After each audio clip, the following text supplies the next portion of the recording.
Digital Foundry recently did an interview with id Software's Director of Engine Technology, and one thing that stood out as fascinating is that they developed a generative AI tool for id Tech 8 called Auto Vista LOD Generation, which handles the creation of LODs, or level of detail assets, something that immensely sped up the development and allowed the designers to create much larger maps than one seen in Doom 2016 and Eternal. Traditionally, in older games, there was a lot of trickery used to convey a sense of scale, such as using skyboxes for example, like in Dark Souls 2. Often areas you will visit can be seen as skybox assets, along with previous areas also becoming part of the skybox when you reach new areas. The most common trick used are imposter assets, which are basically just very low polygon versions of a level's geometry that is rendered from far away distances in order to save on the game's memory. A great example of how this works can be seen in Jak and Daxter. Modern games will often use multiple imposters of varying detail levels based on the camera distance. However, these low poly assets would still have to be made by an artist, which is another time factor that can affect development and a project's ambition.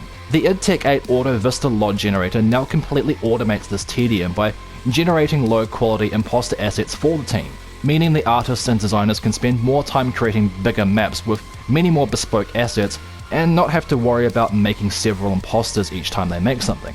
It's a very cool, ethical and practical application of generative AI.